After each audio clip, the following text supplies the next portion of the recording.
Je vous souhaite un temps des fêtes à votre goût, de la santé, du bonheur, évidemment de la prospérité et beaucoup de conversations sportives à partir d'ici à Jean-Charles en Liberté et la plateforme etchum.com pour l'année 2026. On est en spécial La Voûte cette semaine et aujourd'hui, on s'en va dans le vieux forum pour une entrevue que m'accordait Claude Quenneville, qui a été le dernier descripteur francophone d'une Coupe Stanley du Canadien à la télévision au printemps de 1993. Joyeuses fêtes et bonne écoute. Bienvenue à cette nouvelle édition de la crème mentale. Et ce matin, un invité... La crème mentale. Ça part fort. Ben oui. Oui. Un invité de marque. En ce lieu, d'abord, qui est le Forum de Montréal, où il n'est pas possible d'amener la crème mentale sous peine d'expulsion. La crème mentale étant une bonne vieille crème de menthe verte. Oui, que nous dégustons en ballon comme ça, en jasant de plein de choses. Claude Quenneville est avec nous. Bonjour, c'est un honneur, sincèrement. Merci de me recevoir. Et on est au Forum.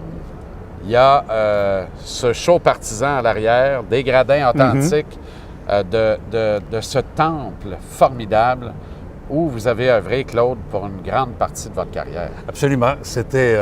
puis c'est ce que je racontais à l'équipe technique tout à l'heure, avant qu'on commence le tournage. Il n'y a jamais eu d'ambiance ailleurs comme il y en avait ici, dans le Forum de Montréal. On rentrait ici, puis ça sentait le hockey. Les meubles sentaient... Tout sentait l'histoire aussi. C'était extraordinaire.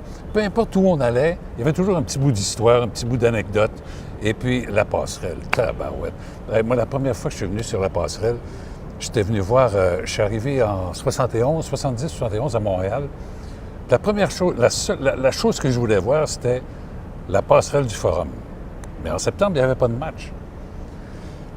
Alors, je suis allé voir le cavalier, puis j'ai dit, est-ce que, René, vous me permettez un jour d'aller... Oh oui, ça me fera plaisir. Et la fois qu'il m'a invité, j'ai dit, c'est ça que je veux faire. Et c'était extraordinaire de les voir aller. Lui, Gilles Tremblay, il y avait... Richard Garneau, Lionel Duval, mais Lionel et Richard étaient dans le studio en bas. Ouais. Et à côté d'eux, il y avait Jerry Marcoux, qui était le marqueur officiel. Okay. Marqueur. Ah oui? Pas statisticien, seulement marqueur. Il marquait les scores, il marquait le buteur, les aides, le temps et tout. À la mitaine, il refilait les bouts de papier. Oui, exactement, à René. Et Gilles.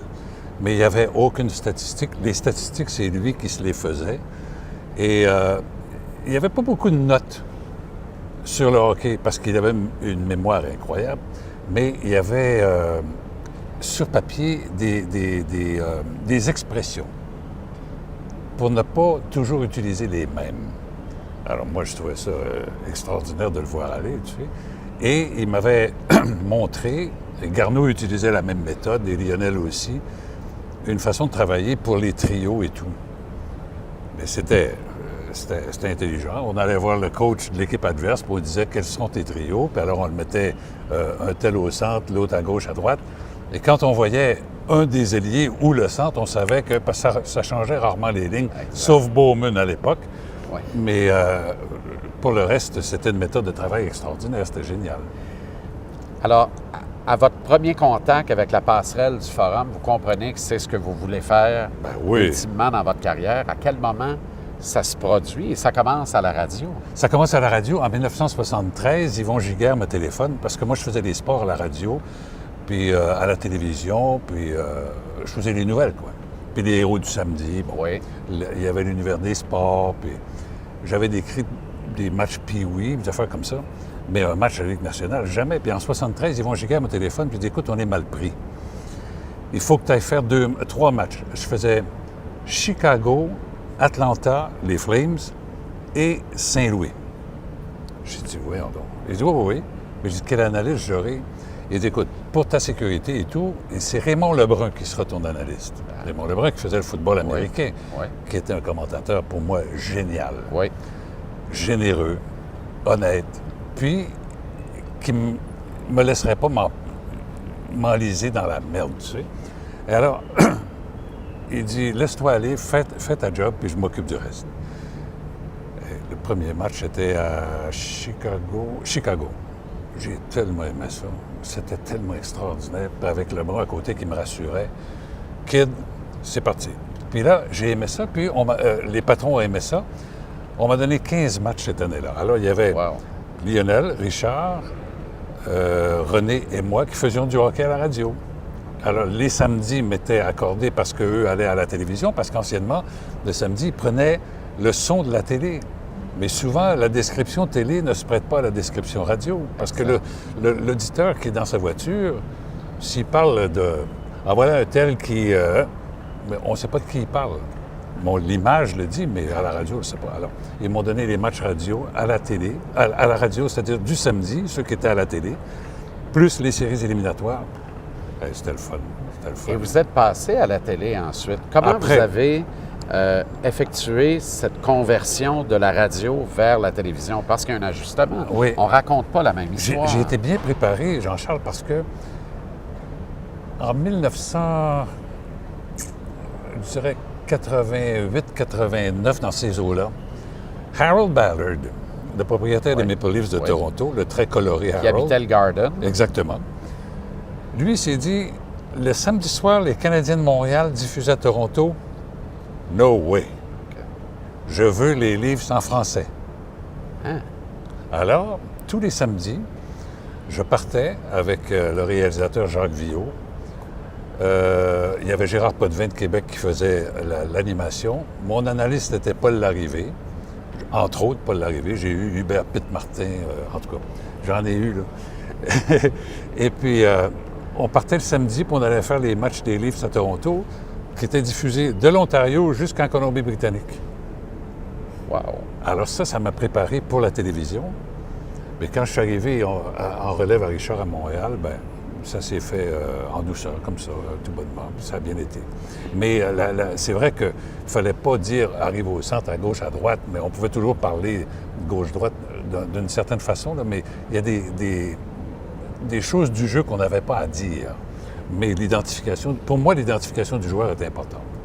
Mais cette conversion, et j'en viens à ce qu'on voit aujourd'hui, nous, on vit le moment de Martin McGuire et Danny Dubé. Il y a un buzz autour de la paire. J'avais très hâte de voir la paire. J'étais pas inquiet de Danny, très sincèrement. Ouais. J'étais un peu plus de Martin, qui nous raconte une histoire à la radio. Et j'étais curieux de le voir au jeu de Sochi pour voir comment, à la télévision, il allait ajuster le tir et amender l'histoire correctement. Il l'a bien fait, il l'a fait avec brio. Absolument. Cette conversion-là, qu'on le veuille ou non, on ne raconte pas la même histoire. Un match de hockey à la radio. Je pense que ça a été plus dur pour Martin aussi. Je ne dis pas qu'il a mal fait ça, au contraire. Plus dur dans ce sens que lui, à la radio, tu écoutes ça, tu dis « Wow! C'est incroyable. Quel match! » C'est incroyable. J'ai même fait l'exercice. Le son de Martin et l'image. Oui. Et on ne me raconte pas ce que je vois, là. Moi, j'ai une anecdote là-dessus. Oui. Dans les années 70, le hockey n'était pas télévisé. Alors, ce que nous faisions à la radio, on était les seuls témoins de ce qui se passait sur la glace. Hein? Scotty Bowman avait le bonheur souvent de dire à un joueur « Tu t'habilles, mais tu ne joues pas ». Il le gardait sur le banc. Lui, pour casser quelqu'un, il n'y avait pas meilleur que Bowman. Sa victime, depuis quelques matchs, s'appelle Mario Tremblay. Qui sont les journalistes qui couvrent le hockey à cette époque-là? Régent Tremblay, La Presse, il vient du Saguenay. Yvon Penneau, Montréal Matin, il vient du Saguenay. Bertrand Raymond, qui vient de Chicoutimi, au Journal de Montréal. Et à moi, à la radio, c'est-à-dire qui vient de Chicoutimi. Les gars disent, ils viennent me voir et ils me disent « Fais-le jouer ». Non. Oui, j'ai dit « Fais-le jouer ». Moi, je dis « OK, je le fais jouer. Mais les gars, vous ne jouez pas un mauvais tour. Non, on va lui donner la première étoile. » Ben, je dis « Oui, non. » Fais-le jouer, c'est correct. Le Canadien gagne 5-3 dans ces eaux-là. Et alors, moi, à chaque but du Canadien, je disais « OK, il n'y aura pas de passe, mais c'est Mario Tremblay qui est à l'origine du but. Si sa passe n'est pas faite de telle façon, il n'y en a pas de but. » Il a repéré tout de suite le maire, puis je le faisais jouer avec tout le monde. Non. Hey, il y a la première étoile du match. Bowman, dans l'autobus, vient s'asseoir à côté de moi. Il dit comment se fait que Mario Tremblay, à première étoile? J'ai dit, t'as déjà entendu parler du Blueberry Power? Il dit, all right. Et je comprends. Il avait compris. Ouais. Le message était passé. Ouais. Bon, on n'avait pas de message à passer, mais en réalité, on voulait dire que le match n'était pas télévisé. Alors moi, je pouvais faire ce que je voulais. Je pouvais dire ce que je voulais, tu vois. Mario, lui? Mario ne comprenait pas non plus, mais il a trouvé ça très drôle, très amusant, puis il était fier, puis il était content. Est-ce que c'est arrivé à l'inverse? Est-ce que c'est arrivé l'inverse, c'est-à-dire avec un joueur que vous avez pu passer, parce que vous étiez très proche des joueurs Absolument. à cette époque-là? Absolument. Vous étiez sur les mêmes voyages, vous partagiez quelques parties de 500. Écoute, moi, j'étais un journaliste privilégié parce que j'arrivais dans le vestiaire du Canadien, ici au Forum, avec Lafleur à 2 heures. Le match était à 8 heures le soir. J'arrivais à 2 heures. Et j'étais le seul à avoir le droit de rester dans le vestiaire jusqu'au meeting d'équipe. Okay. À 6h moins 5, Bowman me disait, Claude, c'est OK. Puis là, je partais. Tous les joueurs, il y avait le vestiaire, puis il y avait une petite antichambre, là. Il y avait du café, des boissons gazeuses et tout. Puis un cendrier. Évidemment.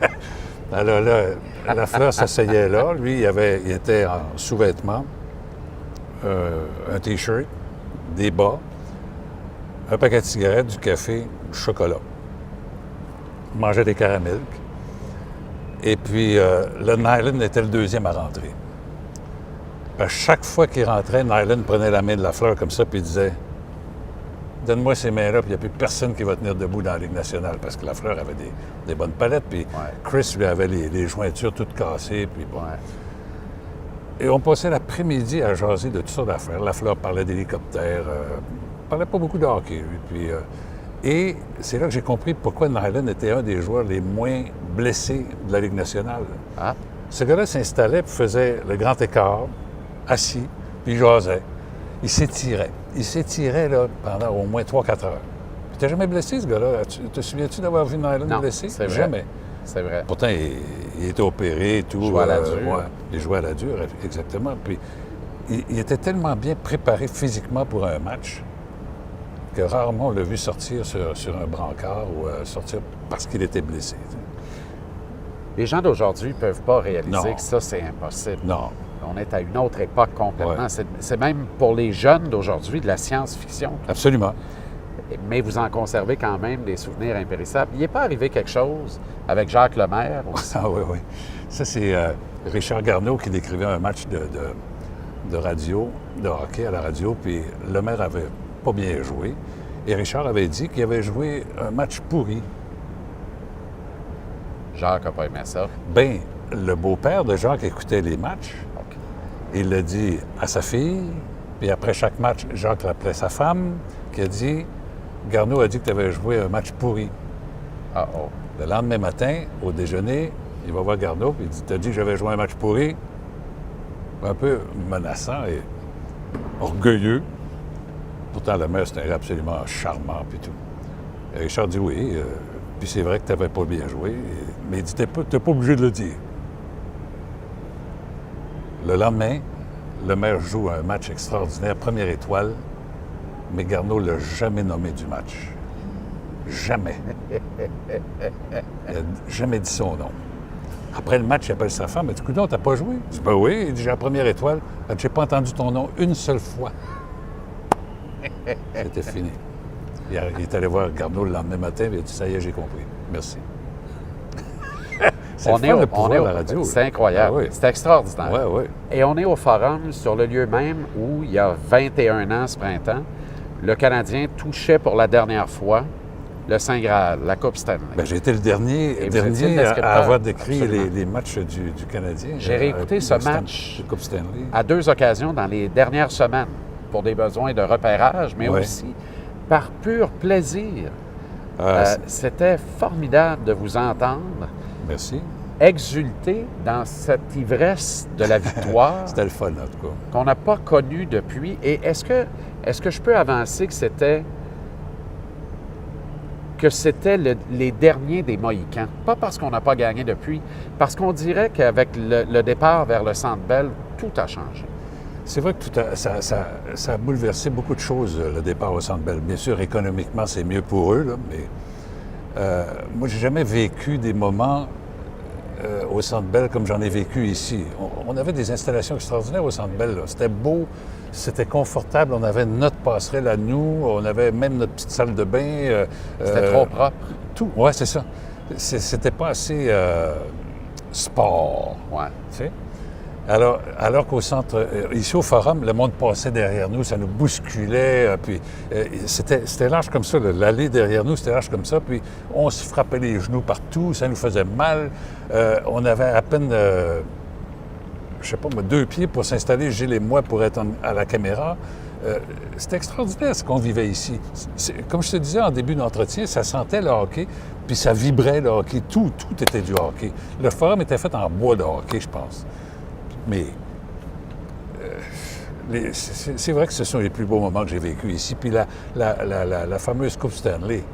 Hey, moi, je suis sorti d'ici le soir, là, puis il y avait du monde qui essayait de tourner mon auto à l'envers. Si Pierre Bouchard n'était pas là, il n'a pas eu à les frapper, mais il est descendu de voiture, puis il a dit « Hey, les gars! » Puis c'était fini, je suis parti, Ben oui. Heureusement. Mais c'était ça. Quand les gars, moi, je suis parti d'ici, il était 3 heures du matin, puis les joueurs étaient encore habillés avec leur équipement. Ça buvait du champagne, puis ça avait du fun, les enfants, les femmes, tout le monde. C'était extraordinaire, ça fêtait.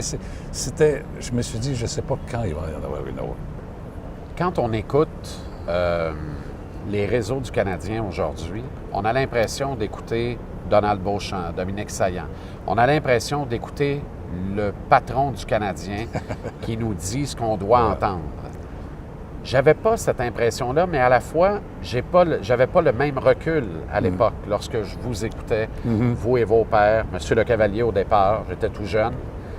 J'avais pas le même recul, mais j'avais pas cette impression-là. J'avais l'impression d'une certaine neutralité, d'un certain détachement par rapport à la ligne du parti. Est-ce que je me trompe et est-ce que vous avez vécu à travers les années cet embriquement du parti à travers les réseaux qui le diffusaient? Il n'est jamais arrivé que le Canadien nous dise vous allez dire ça, faire ci, faire ça, faire ci. Moi, j'en ai pas été témoin, en tout cas.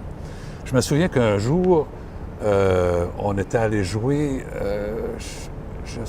il y avait eu une histoire, en tout cas, sur la route. Les joueurs avaient fait pas mal d'histoires. J'en avais parlé, moi, pendant le match.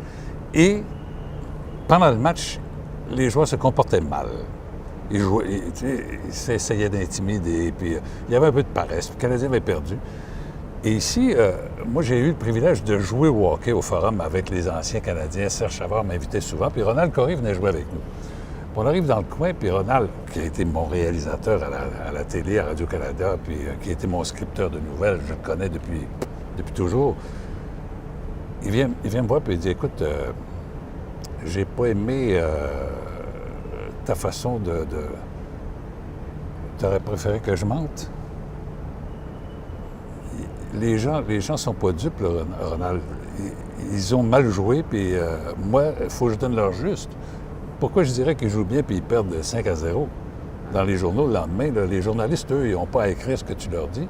Alors moi, j'ai décrit mon match, puis c'est tout. Ah, il dit OK, c'est correct. Il était très, très honnête. Ronald était parlable, puis on pouvait discuter longuement avec lui, mais il avouait que, bon, parce qu'il connaissait la radio, puis connaissait la télévision aussi, il a été réalisateur. Mais... Donc, on n'a jamais eu de directive de la part du Canadien, dire « dites ci, ça, non. » Jamais. Êtes-vous de type nostalgique? Si oui, c'est certain que vous vous ennuyez de cette époque extraordinaire, mais quand vous portez un regard sur l'époque actuelle, est-ce que ça vous donne l'envie ou ça vous conforte dans vos terres? Ce qui me manque le plus, là, c'est les séries Canadien-Boston. Je vais te dire pourquoi. Parce qu'à chaque fois qu'on allait à Boston, ça donnait tout le temps, en même temps que le marathon. Okay. Alors, les plus grands athlètes du monde s'entraînaient et habitaient souvent le même hôtel que nous, les Éthiopiens et tout. Alors, Garneau et moi partions à la course. On partait de bonne heure parce qu'il allait nous rattraper vite à l'entraînement. On courait autour de la rivière Charles, d'un pont à l'autre. Et puis ces gars-là passaient 3-4 fois. Québécois, entre autres. Oui, Balcha. Je ne sais pas si Balcha a fait le marathon de Boston, sûrement. Okay. Mais tous les Éthiopiens, les Kenyans, les athlètes du Maghreb, puis les athlètes américains allaient là en même temps. Alors, on courait parmi ces gens-là. Boston est une ville géniale, c'est beau, c'est extraordinaire. Mais quand on arrivait dans le Garden, wow! Au début, on décrivait dans la foule. On était assis dans la foule pour décrire dans le Boston Garden. Oh. Et puis, quand le Canadien comptait, on se faisait arroser de bière. Alors, on décrivait avec nos impairs sur la tête.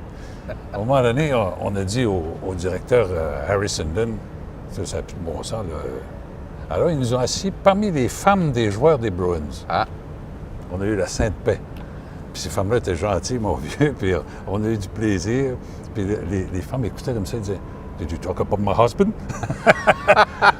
C'était drôle. On a eu beaucoup de plaisir, mais jamais... Ça me manque.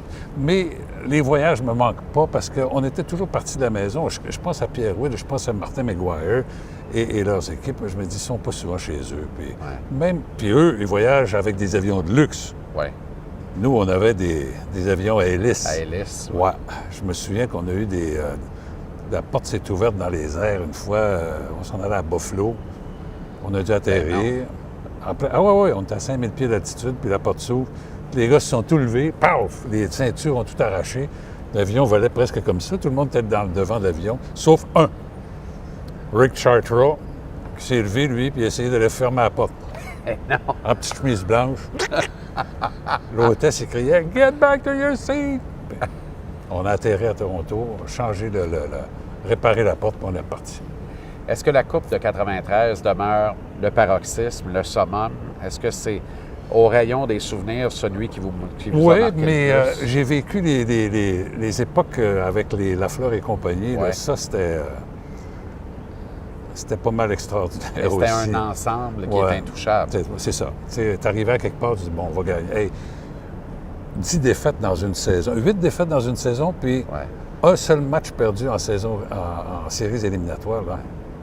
Il faut le faire. Dur de battre ça. Bowman, là, c'est un génie.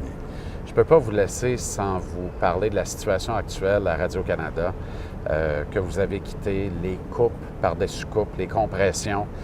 Où s'en va notre télévision d'État et est-ce que ça vous attriste de constater tout ça? Moi, je trouve ça triste parce qu'on avait, moi, quand je suis arrivé ici, un des plus beaux services des sports qui existait à la télévision avant les réseaux spécialisés. Là. Bien, vous avez nommé l'univers des sports, les héros du samedi. Ça a bercé mon enfance. Puis les Olympiques, on faisait le golf. On faisait du golf, le Canadian Open puis le LPGA qu'il y avait ici à Montréal ou à Toronto, à Vancouver. On avait le golf et ses étoiles. On suivait la PGA en direct. On faisait tout. Le tennis, Wimbledon, on avait Flushing Meadow. Il n'y a rien qu'on ne faisait pas. Garmisch-Partenkirchen. Garmisch-Partenkirchen. Il y a 3 stations All Sports francophones à Montréal à la télé et on n'a pas Garmisch-Partenkirchen. On l'avait le samedi après-midi à l'univers des sports. Exactement. Puis on faisait même le tournoi Pee-Wee, tu imagines, on couvrait ça. Là, j'ai eu Jean Béliveau comme analyste. Wow! C'est extraordinaire, ça. Mais enfin, je trouve ça très triste parce que à partir de 1976, après les Jeux, la direction a changé. La direction de Radio-Canada a changé. Raymond David est parti, et puis bon, toute son équipe. Et là, on a senti que ça commençait à baisser. Trudeau est arrivé au pouvoir en disant « Je vais fermer ce boîte-là, moi. » Il a toujours voulu fermer Radio-Canada. La boîte de séparatistes. Oui, il disait qu'on était tous séparatistes. Mais ce qui me fait de la peine, c'est que c'est toujours le français qui est affecté plus que l'anglais. C'est vrai. Tu as le même employeur, mais tu te demandes pourquoi. Quand on voyageait, nous, on va aux Olympiques, là, sais-tu que les Anglais sont tous en première classe, en classe affaires? Puis là, ils te saluent quand tu rentres, puis toi, le prélat, tu vas t'asseoir en arrière. Là. Ça se peut pas. Tu sais? Ça se peut pas. Je veux pas être en première classe, je veux qu'eux soient traités comme nous. Exact. Tu sais? D'autant plus que le service français, à mon sens, c'est plus rentable que le service au prorata, il y a beaucoup plus de codes d'écoute en français. Absolument. Il y a beaucoup plus de production en français. Absolument. La qualité est aussi bonne, sinon meilleure. Tout à fait. Puis, je trouve ça d'une tristesse. Puis ils vont arriver à leur fin, malheureusement. Tu sais. Ça a été trop court, va falloir remettre. On remet ça. Ça a été un honneur, vraiment, sincèrement. L'honneur est pour moi aussi. Merci Je suis d'avoir pris content. le temps. Puis j'étais un de tes fans. Quand je rentrais travailler à la radio, là, j'écoutais tes poèmes. Vous m'aviez écrit une fois pour me dire ça. Ça m'avait beaucoup touché. Ah oui. J'aime la relève, puis je me gêne pas pour leur écrire, pour leur dire ce que je pense. Formidable. Merci. Merci infiniment, Claude Campbell. Ça fait plaisir. Bon golf. Merci. Et à bientôt. À bientôt.